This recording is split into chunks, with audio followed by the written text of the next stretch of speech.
want to see fulfilled before they die? Let me see a show of hands. The majority of people in this room raised their hand. And that's a beautiful thing to have a dream, because when it's placed into your mind, you have a purpose in life. You have something that you have to see fulfilled. Now let me ask those same people, who likes pain? It's a kinky man right there. Now, the reason I ask who likes pain is because you have to understand, to be successful, to see those dreams that you guys have in your heart fulfilled, you have to realize that pain and success go together like a beautiful marriage. Chief Judge, judges, Toastmasters, and friends and family, I want you guys to think about that and to realize that in order to get successful, you have to go through the pain. There was a little boy that had a caterpillar, and he watched it go through the garden. He watched it grow. He watched it eat the rosebuds. He watched it eat the leaves on the trees. And as the caterpillar got fat and time to metamorphosize itself into a butterfly, it began to build a cocoon. The little boy waited as the cocoon was built. He waited as the caterpillar sat in that cocoon, waiting to turn into a butterfly. And when that day came, the little boy could not wait. He saw the caterpillar squeezing himself out of a tiny little hole.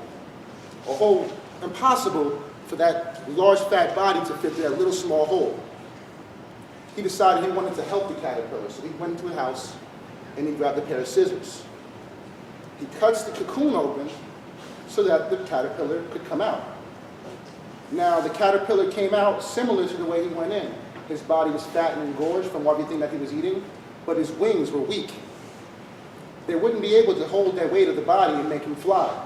And because of that, he died. See, what the little boy didn't understand was, in order for that caterpillar to grow into a glorious butterfly, it had to go through pain. It had to squeeze itself through that impossible hole and make itself squeeze the blood out of its body into its wings so that it could fly away. Too many of us clip our wings and we die 1,000 deaths because we're afraid to go through a little bit of pain. I was 28 years old when I decided that I wanted to be in shape. I was tired of seeing everyone else around me doing these amazing things with their body that I could not do. I hung out with some active friends, but I wasn't an athlete. So I decided if I'm going to do something, I'm going to put my all into it. So I decided to tell everyone I wanted to be a bodybuilder. I was 6'1", 160 pounds of nothing. Never had a muscle on my body, couldn't do more than 10 push-ups. So I had the physical pain of going to the gym and trying to get in shape, and knowing that my muscles would be so sore from the workouts that it would be hard and difficult for me to go to the next workout. On top of that, being that I was 28 years old and my friends were athletes and have done this before, I went through the mental pain of people telling me I couldn't do it. You're too old. You want to be a bodybuilder on stage with people that have been doing this for years? It takes time to build muscle and you don't have it. You don't have the skill, and they mocked me. So I went through that emotional pain. So I decided, after reading a book from Arnold Schwarzenegger where he said that he wanted to be the best bodybuilder in the world. Because of that, he had to grow his muscles bigger than anyone else. Because of that, he had to go through the pain to make his muscles grow. Because of that, he loved the pain. That changed my life. From that moment, I decided to wear pain as my badge of honor. I decided to set high goals for myself and see them through and deal with the pain and let everyone know the pain that I would go through. I set up a Facebook page and let everyone know every workout that I went to, how I felt, what I ate, what I did. And because of that, I was on stage. I went on stage, and out of 40 people, I came in 10th place in my first ever bodybuilding competition. Now, to you guys, it might not seem that me being a bodybuilder is impactful. But me seeing my dreams fulfilled, me spending nights in the gym, mornings, 5 o'clock in the morning, Friday nights when my friends are at the bar and the clubs, I'm in the gym, in pain, in agony, pushing myself to the limit, doing what I know is going to be necessary to see my dreams fulfilled. But because I saw my dreams fulfilled, those that were watching me, I had friends that were extremely overweight, their life hanging in the balance. And because of me taking that pain and wearing it as a badge of honor, I made pain cool. I made people look for the pain. I made people decide that if they wanted to be great, they had to find the pain inside of them to push through it. You guys all have dreams inside of you. And you might not think that it's a big dream. It might just be to make your marriage work.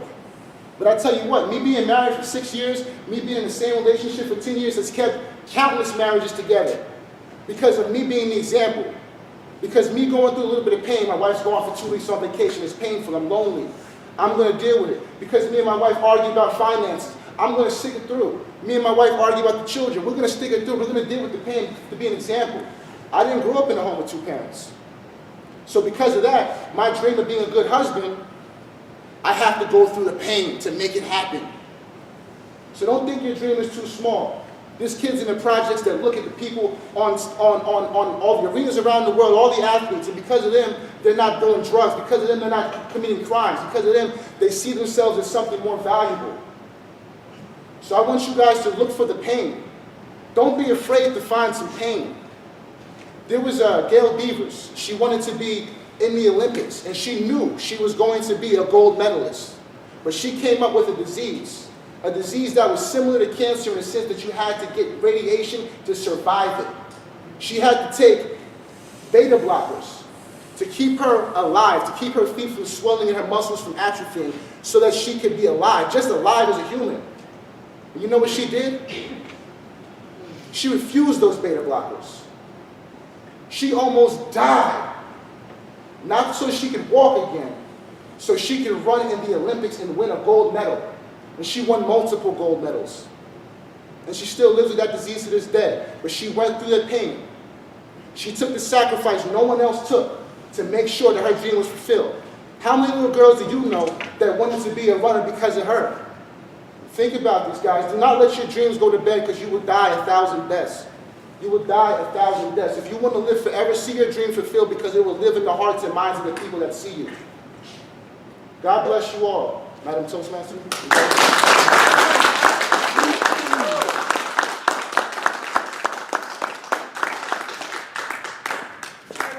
put 1 minute on the clock.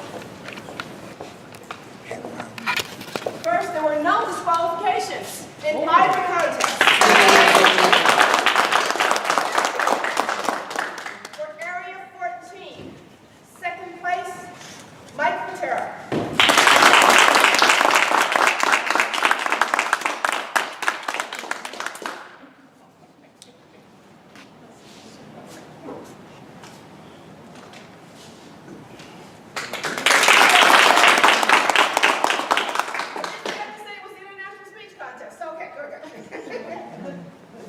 For Area 15 of the International Speech Contest, second place, Ann Jenkins.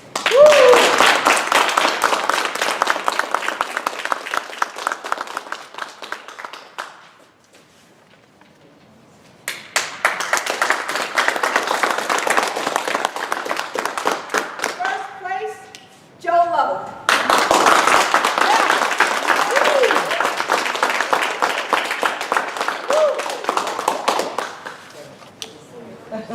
First. Yes, first.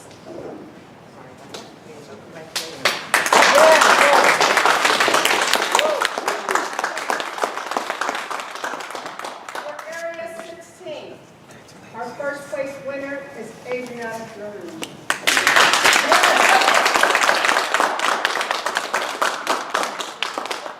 I will tell you, sometimes just qualifying for time can be difficult.